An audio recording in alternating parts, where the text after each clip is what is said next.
Leon Spin the third. What's up, brother? Glad to see you. Leonard, good to see you. How are you? Oh, I'm doing awesome. Hey, thank you for joining me on this race report for the final Yeah, round of the ATV MX. Man, this is uh, it. there's so much to talk about. I don't even know if we're going to be able to fit it all in. You know what?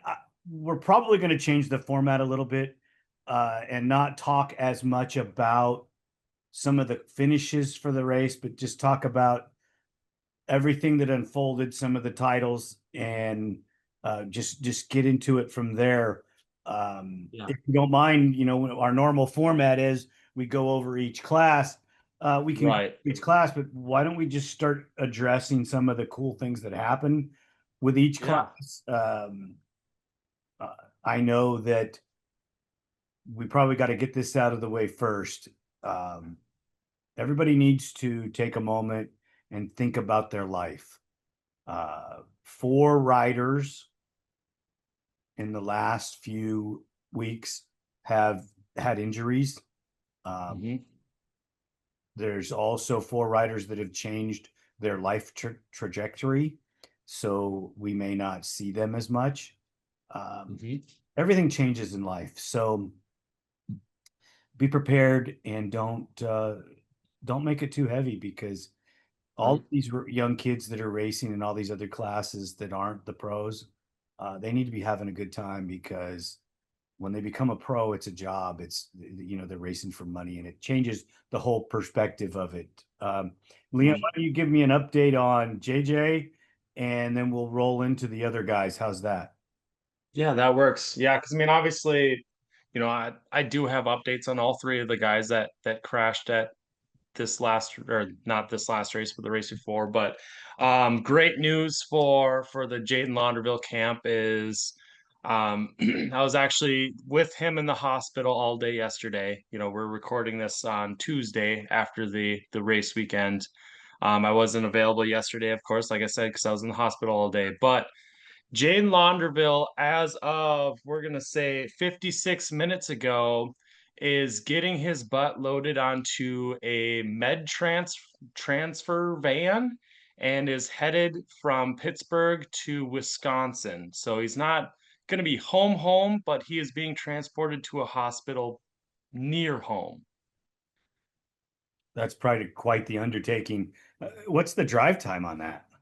Um, Obviously, we don't know about stops and things like that, but if they were to drive straight from Pittsburgh to Wausau, Wisconsin, which is where Jaden is from, it'd be like 14 hours. Wow, that's So, quite an undertaking to transport him to get him home. I wonder right. why don't they fly? Um, let's just say that flying him home was going to cost 10 times more than the van. Okay. All right. I you know if it was me, I'd be using my own car. Sorry guys. Right. I'm gonna deal with Right. pain. Oh wow. Jaden Londa, Yeah. get And better. We need you back on the line. right, right. So at least, like I said, getting him home and a lot of people have been asking, and I've been posting updates, and I plan to post one today on the social media pages. But everyone's been asking, why is he still in the hospital, such things like that. But his swelling is still so high that they need to do surgery where they actually go in, and he basically shattered his ankle.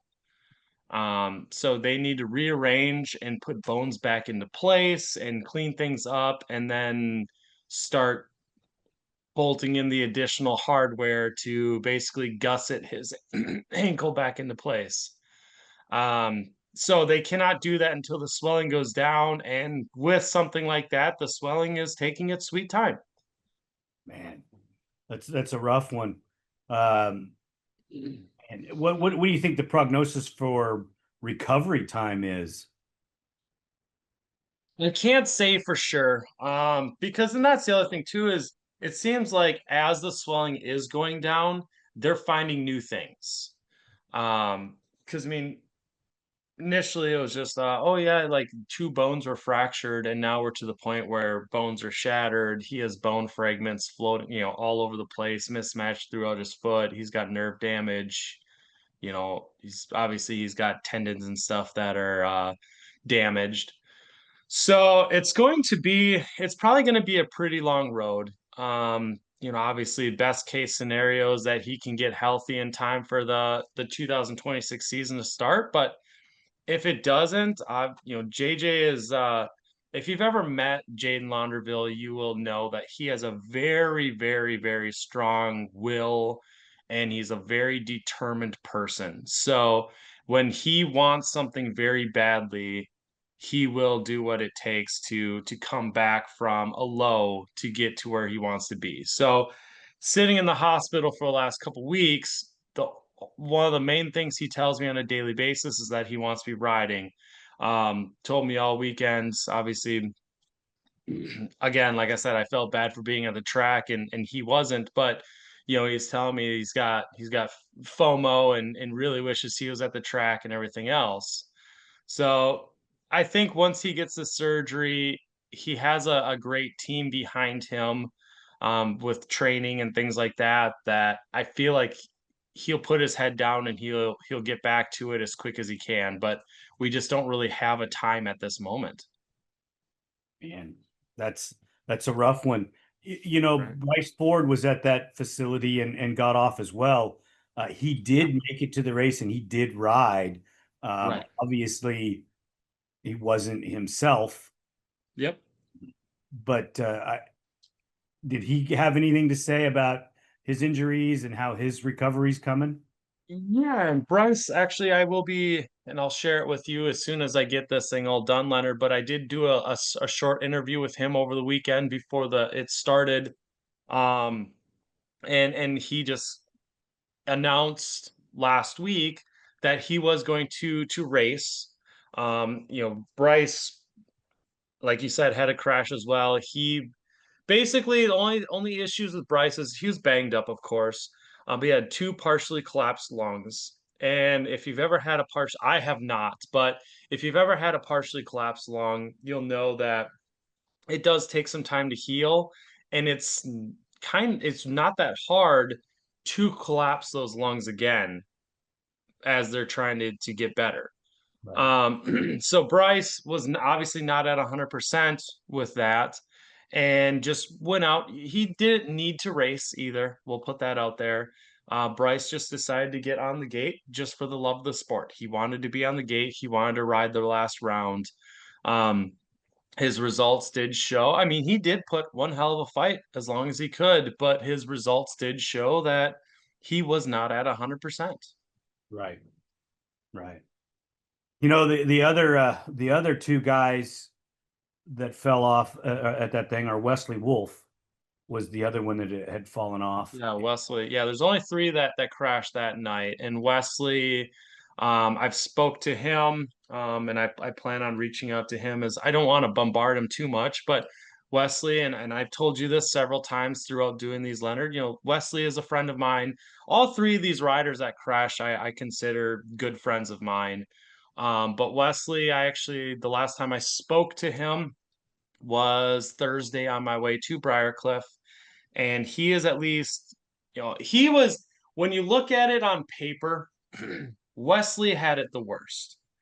Right. Wesley had a fractured C6 vertebrae, which is the same vertebrae that Chad um, injured at Daytona in 2024. Um, I don't know. I haven't I like asked Wesley this to know if they gave him the option or not.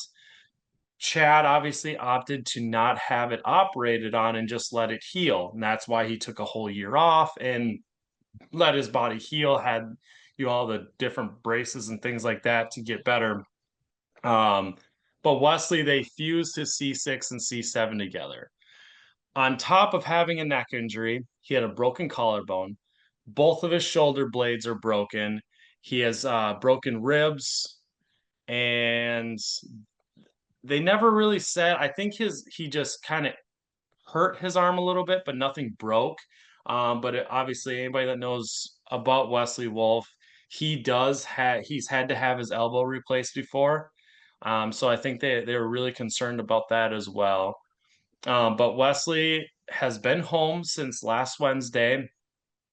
He is now walking up and down stairs, and he is able to at least put his, because obviously you're very limited with your arm motions with injuries like that.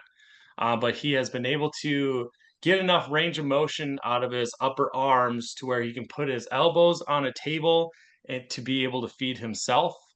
So it's the things that you and I would take for granted, Leonard, that he's starting to achieve. So let's just get into this. The rumor is that he was going to retire or at least step He away. was saying he was going to retire. I mean, I can't say like, oh, we had him talked into another season, but um Wesley is a very driven person. He's a very competitive person. A lot of people did not want to see him go. So I have a feeling that if we kept kind of poking at him, we might have been able to squeak another season out of him. It's all up in the air right now. You know, I have a feeling he might call it quits. He might get better and say, let's do one more. You never know. Well, he's got a long road to recovery, and I wouldn't Right. push him. I think he's a fantastic competitor, and Yeah. and even with this, I believe that if I was the money man and I had the team, he's one of the guys that I would go handpick to ride for me because he's just such a great young man that I got to meet him once and had a great conversation with him. I'd love Mhm. to get him on the show. He just is so busy, but you know, Yeah. as we roll into our big changes, um, Mm. Nick Janusa and Jeffrey Rastrelli also announced that they're stepping away from, Yes. careers that I think, um, Jeffrey had some things go on in his life that changed the trajectory of his career. He Mhm. could have very well been a champion or, multi-time if certain things would have changed in his life. Unfortunately, he got sick. Nick had some drawbacks too. He had moments of brightness as well. And I think they're both fierce competitors. I think they're going to be highly Mhm. missed. Yeah. No, they're both gonna be missed for sure, and the big thing that with both of them is they both have spent a big chunk of their lives at the racetrack. Right. Jeffrey is like, what, 32 years old, I believe. He's got a wife and a kid. He's been racing, what was it? He's been racing since he was, I think, 8 or 9 years old. So I mean, he's spent a huge chunk of his life at the racetrack, and it's just one of those things that not everybody can beat a Chad Wienen and make a career, make a business out of racing that's successful. So Jeffrey, it's just the fact that priorities have shifted a little bit. It's time for him to rearrange things a little bit and focus on being a father, focus on being a husband, and live his life. Right. And Janusa, it's just, he spent a lot of time, he's still feeling some side effects from his injury last year. Right. But he's spent a lot of time in that pro class. He has spent a lot of time fighting. He's, been injured. He's overcome a lot of things.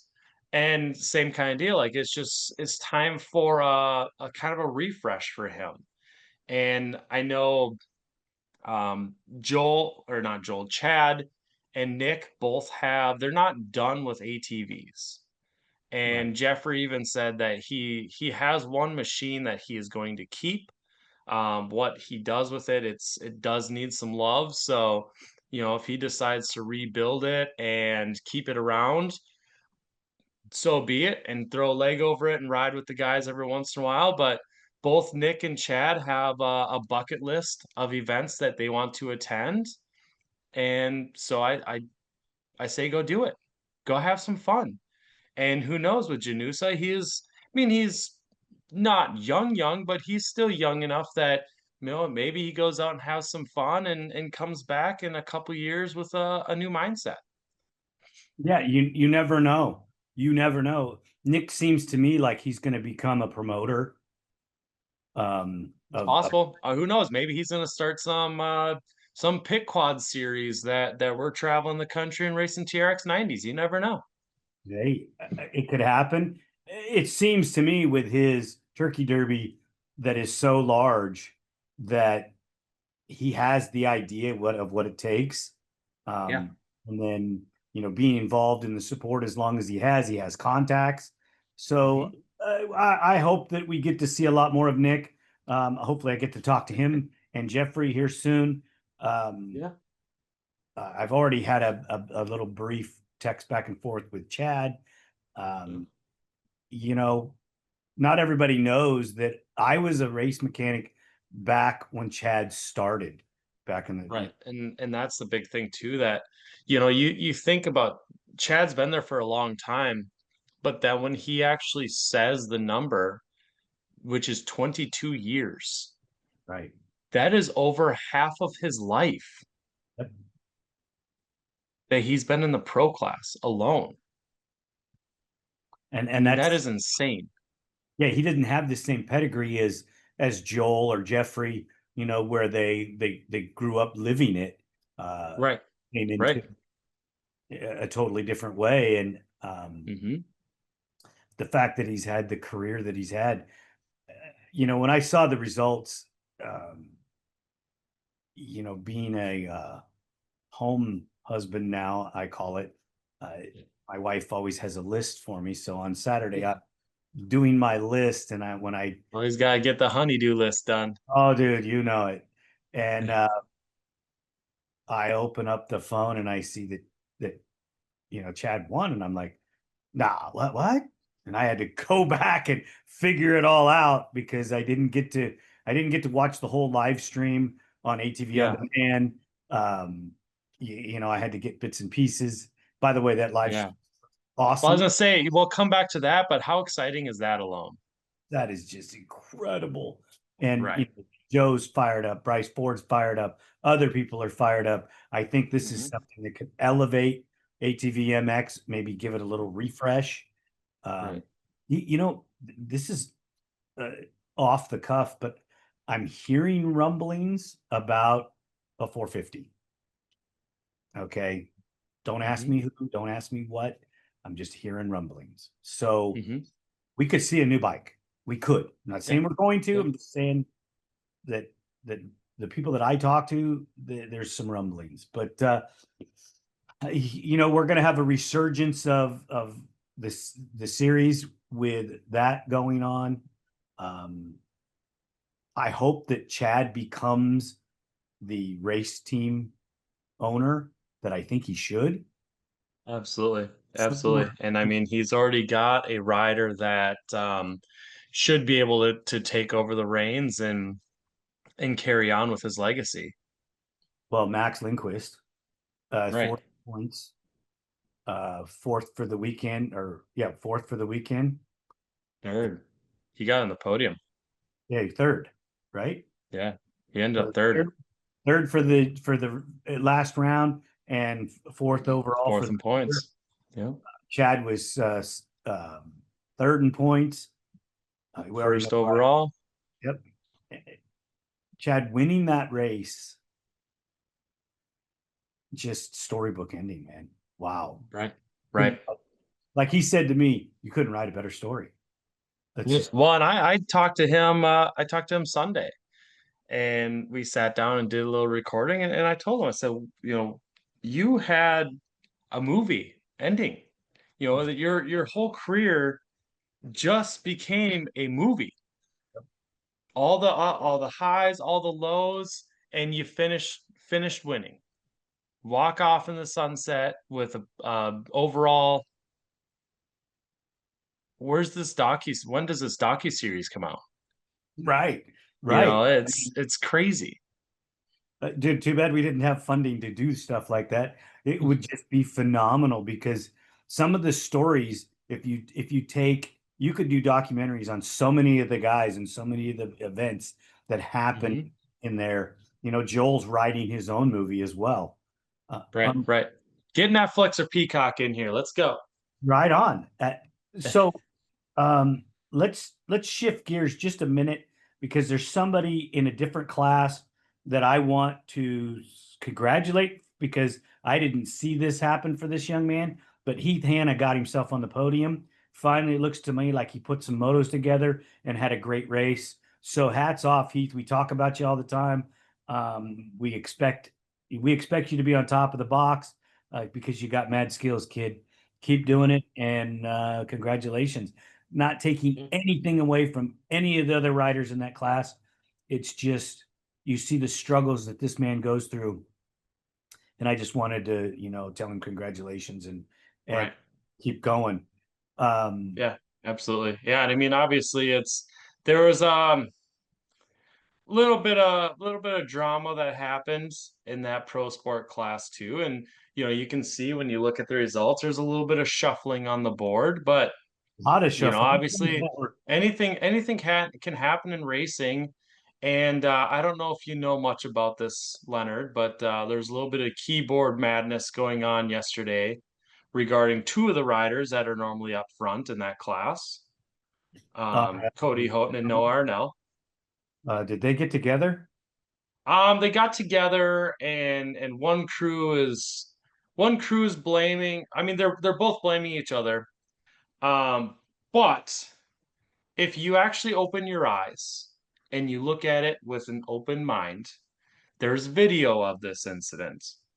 And, I'm not even gonna sugarcoat this. The Houghton crew blaming Noah for being too aggressive and impatient.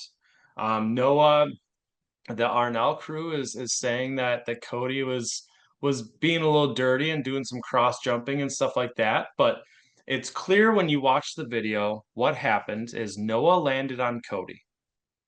However, if you're not just looking at a screenshot of one rider landing on the other, you will see that they were right behind one another. One did not clear the jump and the other one did. And it's not like The racing it, incident. right, it was straight up a racing incident. Whatever happens that caused Cody to not clear it, there was no, drastic decel on the face of the jump or anything like that. He just did not clear it. Noah did. Noah ended up landing on Cody. There's no one being impatient. There's no one being too aggressive. There's nobody being dirty. One rider didn't clear the jump. Who knows? He screwed up. The other rider landed on him. It is what it is. I mean, Both parties need to kind of shut up. yeah, they need to figure out that, hey, this is racing and these kind of things happen, and your guys are going to be racing against each other. It looks like for a number of years. For So a while yet. Right. let's bury the hatchet and move forward. Are they both okay? Both seem to be fine. I That's mean, Noah raced pro-am and won pro-am on Sunday. very Um, good. the Cody packed up and left on Sunday. I do believe, I mean, obviously you see he came back in Moto 2 and won Moto 2, so he must not have been that bad.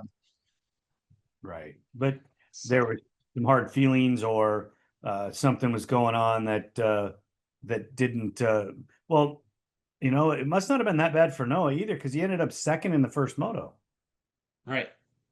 So Well, yeah, I mean, in that first Moto too, like with Noah, he he had an incident where he was out front, came into a corner, faded his brakes to where he came into a corner, had no brakes, had to use the rear end, pitched it, it caught, flipped him, lost a bunch of positions, and climbed his way back up to second. so I mean, it was just a rough race, for these guys, and Mhm. that happens. Right. Man, but Damian Hubert won the title in that class, Yeah. and I mean, hats off to these guys. They're all extremely fast, and I don't think any of them are ready, possibly, to jump up to the pro class. But you know, Yeah, it sounds like, I mean, the one thing with it too is the way you look at the finishes and the points and things like that, it's a toss up. When you look at how they're riding, I think a lot of them are still young enough where they should stay down, but at the same time, the results show that maybe a couple of them should move up.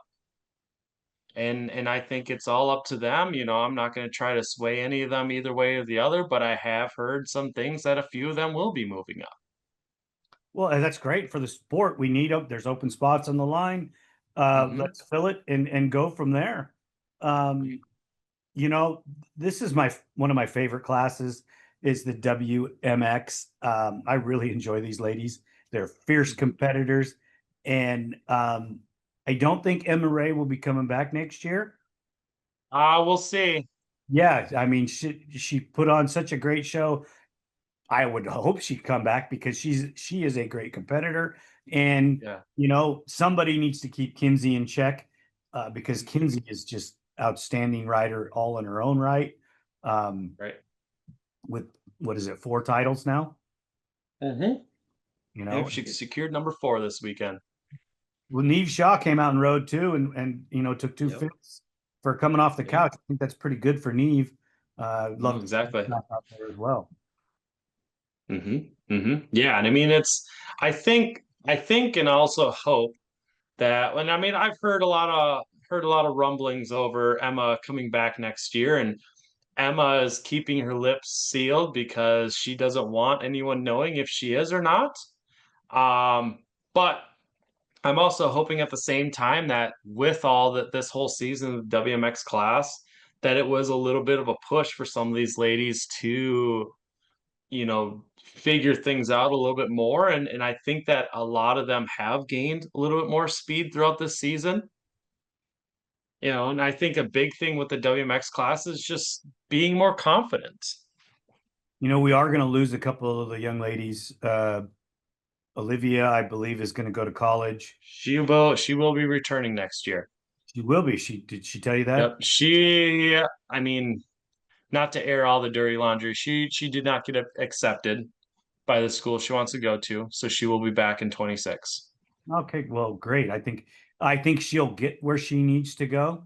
I really Hmm. do. I like the fact that she's a very intelligent young lady. You've Hmm. obviously got to talk to her as much as I have, and I think that she's going to achieve great things. But having her Hmm. back is just that much better for the sport. I don't know Right. if Tegan's going to come back. Um, I was assuming that she's going to go to college too, but there was a kind of a in our conversation I had with her, there was kind of a vague answer. It wasn't a yes. Hmm. Hmm. It seems like she's on the fence right now. Things could happen, things could not happen. I hope she. The only one I know for sure that will not be back for at least a full season is going to be Ashley Brick. She's going to go part-time next year. Okay. But it is possible that Neve will be back next year as well. We will see. Well, that'd be great because she is a former champion, and Hmm. it would be Hmm. great to have her back on the machine and riding. I'm sure that having Emma at her house has just lit the fire for her. So it's Hmm. got to be burning inside that she wants to go ride. So Right, right. Yeah, absolutely. I mean, I'm sure you dealt with this, Leonard. I can tell you right now, I've dealt with this, being at the track and not riding and not racing. Oh, it burns. yeah, I'm sure it does. It, Hmm. it Hmm. you know, I've only been to a couple races since I stopped traveling all the time, and the energy and the excitement that you get, it's un it's unreal. You can't even put it into words. Yeah, I haven't competed since like 2006, but yes, I'm old. It's okay. You don't have to freaking get stunned, Leon. I know that you were Yeah. probably still in diapers at that point, but no, What year? huh? What year? 2006. I hope I wasn't in diapers at that point. I was in sixth grade. No, sorry, way later than that. I was in high school. Okay, well, Holy crap, I can't even get my years right. you were I'm only a so little bit old. you were only a little ways out of diapers, but um It's such an adrenaline rush, and that's probably not even the right word for it. It's just I feel alive at the racetrack, and Mhm. it's awesome. The people, the competitors, and the friends, and it's just awesome. Um, Yeah. you know, there's so many riders. I'm looking at this pro-am class, and there's so many riders here that have so much potential, growth that can roll into the pro class. Um, Noah didn't win the title, Joey did, but Noah put up a great fight for it. Noah put on a hell of a fight, and I mean, I got a front row seat for those motos. He led the motos. He got that overall fair and square. Joey, just to put this out there right off the bat, Joey had the title wrapped up unless he got worse than seventh place at Briarcliff. So he didn't have to charge out there and run it super hard. Um, is Right. Noah Obviously, going to come back next year and run pro am one more time, or is he done? Joey. Yeah. I mean, he could run it again next year to defend his title. If he's going to or not, I do not know. Do not know. But I mean, I can tell you those two were on a roll in at Briarcliff. I mean, they're the only two to lap me in the first moto. I'll tell you that. We weren't supposed to tell everybody that. I'll be honest. I will also be honest. I was the only rider on that track to wave and say hello to every track worker and every media person out there. So Uh, they were cheering for me because I was the fan favorite. there you go. There you go. It looks Off the like couch to pro am, Leonard. It was a fun time. I'm glad that you rode. I really am. Heath Yeah. Hanna had a good ride, and so did Juan. Yeah, no, Juan for put sure. himself on the podium again. He didn't have such a great race in Pro Sport, but he made up for it in Pro Am. Mhm. Right. This Oh, and another person I'd like to really shout out on that pro am gate too is Talon Trimble. We haven't seen him for a good chunk of the year. We'll see what happens. They say they're done racing.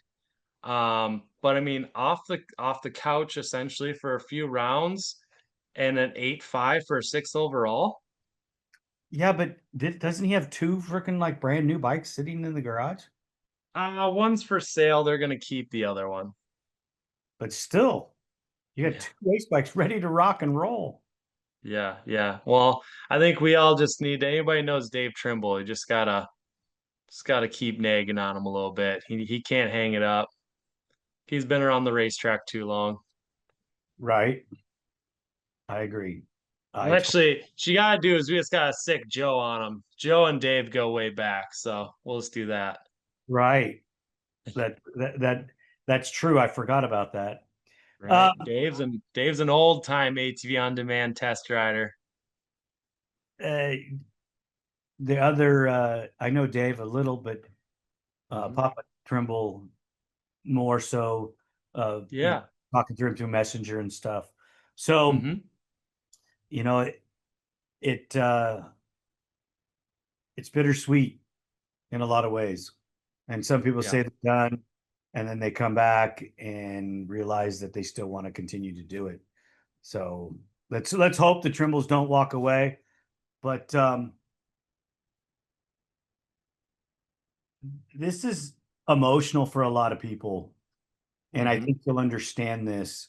Changing of the guard, changing of the times is always a different thing, a different feeling for a lot of people because Hmm. when you go to the line and your normal people aren't on the line, some people are going to react differently. Some people will stop watching. Some people will come and watch because they're seeing new life in the sport, and that really Right. keeps it going.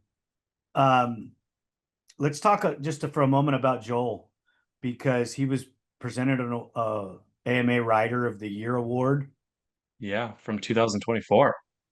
Yeah, and that's why would they give it to him in 25?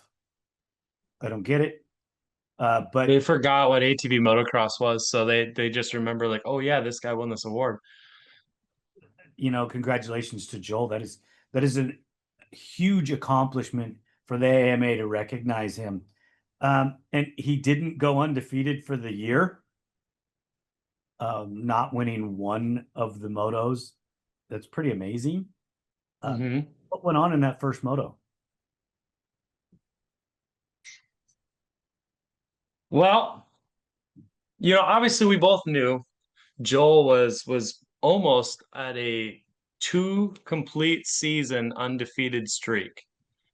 Um, Moto 1, gate went down, Chad had the jump, and I mean he just used his tactics wisely, and his racecraft came to work, and basically he just kind of ran the pack wide, and unfortunately a few riders ended up off the track because of it. When you get the jump like that and you're leading everybody, you kind of control what happens. Right. And he just did exactly that. And he pulled two of the three hole shots, but unfortunately for Joel, he and Kevin Saar were the two riders that ended up off the track in that first corner. They got tangled up a little bit, and when the bikes were pulled apart, Joel's left heel guard was pushed forward about 6 inches.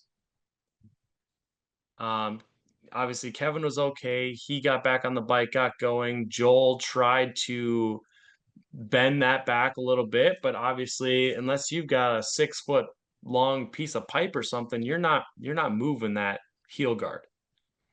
Right. So he just had to get back on the bike and deal with it. And when you think about we had a gate of 19 riders in that pro class.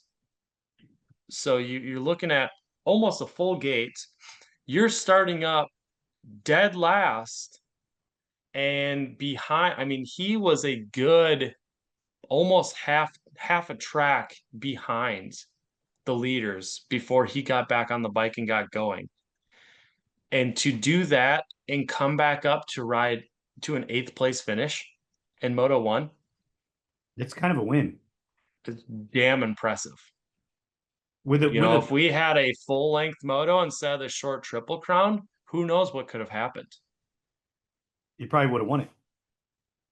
It's possible, or at least got back up in that top five. Well, it did get to 8.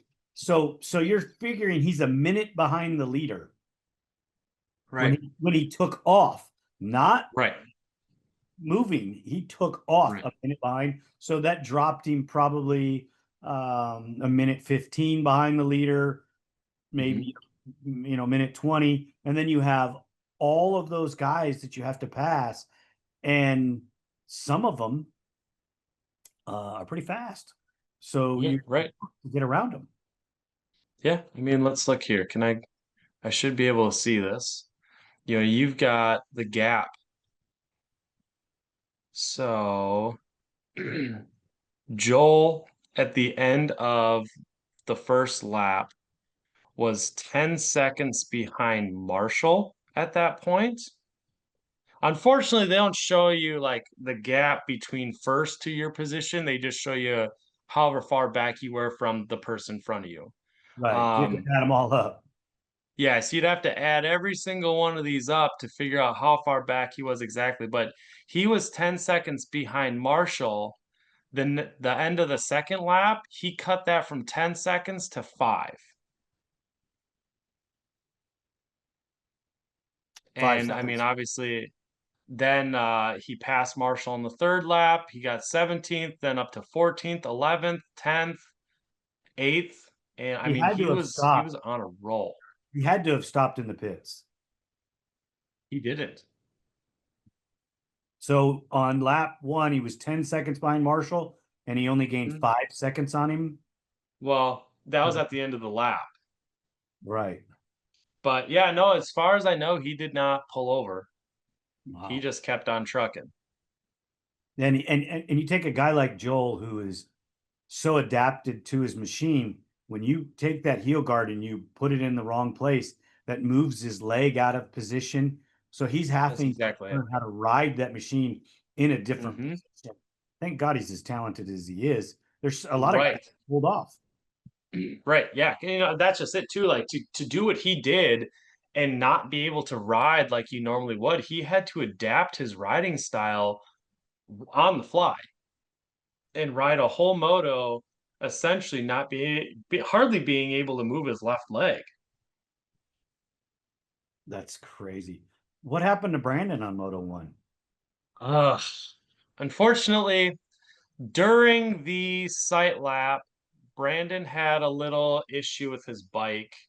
Um, I don't remember what brand it was or anything like that, but he had a throttle spring and after like a softer throttle spring in his throttle body, and the hook that would latch that thing in place slipped, and his bike had no return spring, so it just stuck wide open Ah, on the gate. So Johnny Hale tried the best he could, but if you know a YFZ, especially a YFZ with like a KTM or an RPA throttle body, that you get to it. housing is right behind the header pipe. Yeah, you're not. He obviously the bike was warmed up. They did a parade lap. That's a lot of heat in that area to try to swap a throttle spring out real quick. It's not a quick thing, dude. You have to take the injector body off and Yeah. do it on the bench. You can't do it in that environment. You can't do it. Yeah. The fact that Johnny even tried is hats off, but geez, probably burnt himself and the frustration, the stress. Brandon, I feel bad for you, brother. Right. Again, he's one of those guys that if you're the money man and you're looking for a rider, if you could take stress off of him by building machines that didn't fail, just think of how fast he could go. Uh, Right. Right. And obviously that's his. And nothing against Johnny, obviously he supplied him with a good bike, but things can still happen, and especially when you are trying to make changes real quick, and because basically the practice bike he got on at towards the end of the season had a softer throttle body spring, and that's what he wanted on the race bike, so they felt the same. So it's kind of like a last minute change on different things. And, obviously we all spend a lot of time in the off season to figure these things out. Where there, Johnny obviously has a business. He's got, obviously up until Briarcliff, he had another pro rider with Westley. He's doing all these different things and then trying to do some quick R&D with Brandon and doing some changes and stuff like that. Like it's a lot on a guy. Um, so obviously Brandon's got a little bit of time to figure out a program for next year, and I really hope he can put together a solid program for 2026. And anybody that's watching this, if you want to put your hat in the ring and support an ATV racer that could really need some help, Brandon Hogue is a guy to look at.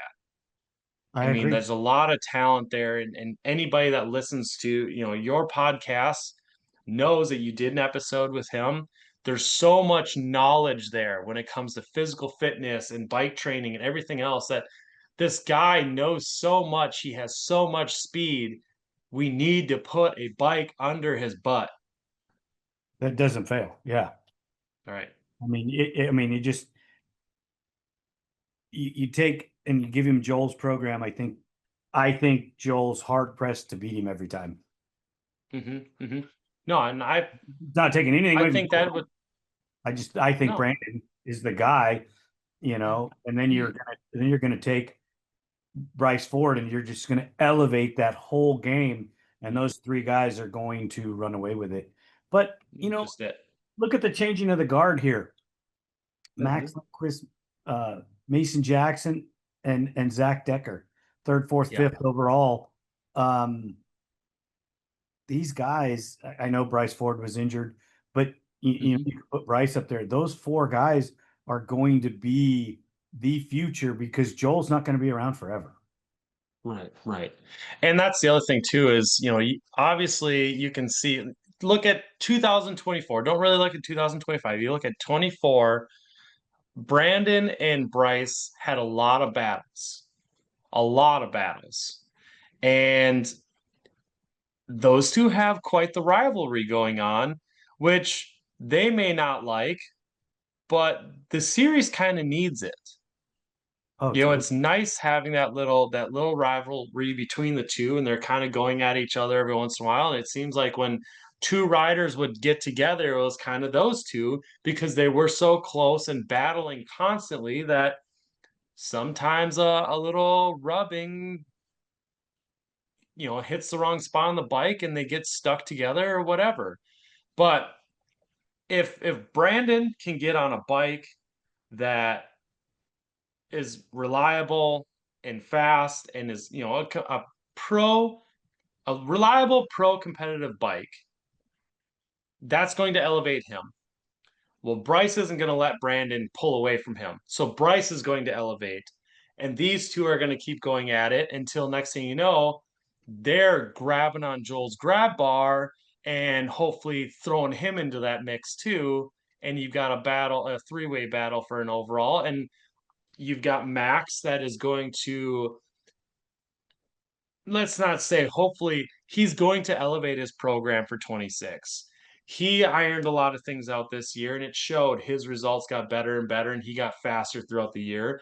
Mason is a hungry little honey badger who is not going to let people pull away from him. So, and I think he learned in that third moto, he had two shit motos on Saturday. That third moto, he went out there, he's pissed off, he's just ready to punch anybody, goes out there and does amazing. So you've got these riders that if one cog can get polished and is running a little more smooth, the rest of them are all going to start getting polished. They're all going to start getting better. Look at this. So you got Nick Janusa and Rastrelli stepping away. Both of these guys could potentially gravitate to a rider and help them elevate their game because of their knowledge. Right. So take a Hogue, you could take a Jackson, you could take, an Arnel, a Norris, somebody like that, and loft them into a whole different category by bringing Mm-hmm. these guys into their program. Right. Seeing a Janusa get a hold of Hogue and elevate his game with bikes and reliability. Mm-hmm. Nick's stuff was always super reliable. Right. Right. Their knowledge of racing and their knowledge of being able to train and do these things that could put Hogue over the top. Right. There again, Rastrelli is friends with some of these guys. If Rastrelli got a hold of Noah, and that just put Noah in that group of riders that could compete and go back and forth with one another. Right. Right. Well, and I'm gonna swap over to someone else real quick here. One more person that we need to see back who's not sure what the future is going to hold, but the other person that we haven't touched base on that we need to see back in 2026, and we need to see him on a good bike program, Kevin Saar. Right. Because he's He making needs to be here in the US on a fast, reliable bike and show what he can do as well. Because he's gotten faster every year and it showed. right. I agree. I totally agree. Um, I'd like to see Harry Walker come over and race with us as well. You know, Mm-hmm. as champion, the European champion. That would be great to get him to Right, right. as well. Um, Kevin, I, Kevin could jump in with a Rastrelli or a Janusa as well. Yeah. And I mean it's one of those things that, obviously Leonard, I come from I don't say I come from, I am in a pretty race friendly, race oriented family. So my wife and I have a lot of conversations about different things. And there's a lot of ideas that we come up with, but then it's like, I need to be on more than just a race team manager salary to make some of these things happen. But there's a lot of ideas where it's like, what if we did this? What if we did that? It'd be really cool to have more and more foreign riders coming over here and running that pro class, especially your top guys, like people like Turini. If they were here more, obviously he has ran a season here in the US, but if he came over and did that a little more, Manfred and Mark too, which Mark McLernan from Ireland doesn't do a whole lot of quad racing anymore. Right. He's spending a lot more time in a cross cart doing rallycross events than he is on an ATV. And he still came over here, ran the pro class, ran the international cup. And it'd be really cool if we could get more people here, kind of like a foreign rider program. It'd be great. It's very difficult to make all of these things happen. Right. Because we all know that everything that sounds cool takes money. Unfortunately, yes. And not a lot of us have that. But what's going to change things, if they can pull this live streaming off, I believe that you're going to see an influx of sponsorship because it's the only form of TV that ATV motocross is going to get. Right now, anyways, As for Nation sure. Productions doesn't screw it up, I think you're good. I really do. And they could very easily. But let's hope they don't. And right now, there's no money in it. I think you have to live stream for a number of years and gain decent sponsors. Yep. And this is something that the promoters need to realize. Jeremy Osborn is killing you guys because he's innovating. He's out there helping. He's liked by the media people. So we're, throwing out ideas and helping. And look at, Joe Tull jumped in and just says, "Hey, here's my channel. I have this many followers. Let's get this thing to grow and make it happen." And so hats off to Joe as well. I mean, right. And I mean, I don't want to, it pays. I'm going to toot my own horn here, which I try not to do, but sometimes, Leonard, it pays to know people. It does. It does. Because this Forbird Media that streamed this race, they happen to stream a local race, the Matt Bartosik Memorial Race. This is a guy that's just starting. I mean, this is a very small crew. And I did hear a couple comments about, the Pleasure Valley one was a little nicer, blah, blah, blah. Yeah, this is a guy that's just getting started. He's just a small crew, and they did this race. I don't know if Jeremy saw this or not, but I screenshot the feed because I watched it a couple days later, and because I wanted to see how it was, and I wanted to see a couple of my racing moments over again. So I sent it to Jeremy Osborn. I said, "Hey, contact this guy." Then I find out that he's booked a guy. Well, obviously, you and I know that we talked to Joe quite a bit. Right. And just happened to be a phone conversation with Joe. I told him about this. Joe started deep diving and realized, this guy's just getting started. He's got, 150-ish subscribers. ATV On Demand has 81,000 subscribers. Right. So he started digging, started contacting people, and made it work to where his large subscriber base got to be the ones that were notified of it. And if you look at it now, let me just see, I saw it yesterday, but you look at what we normally get for any sort of views, and it's hardly anything. Saturday's live stream has 11,000 views on it right now. Right. I mean, which probably doesn't seem like much if you're watching Mr. Beast videos, but if you're in the ATV motocross scene, that is huge. yeah, we're 200 people got to see it. Now you're 11,000 done correctly, or even just done more frequently. you could get that to 30,000, 40,000 different people. Right. And modifying the show in such a way that generates um a more frequent deal or a better outline, which we can get into in a different time, will only increase it. You have to promote your premier classes. Um, Live streaming some of the stuff is, no offense, is just not feasible. Right. It's Right. not good for them.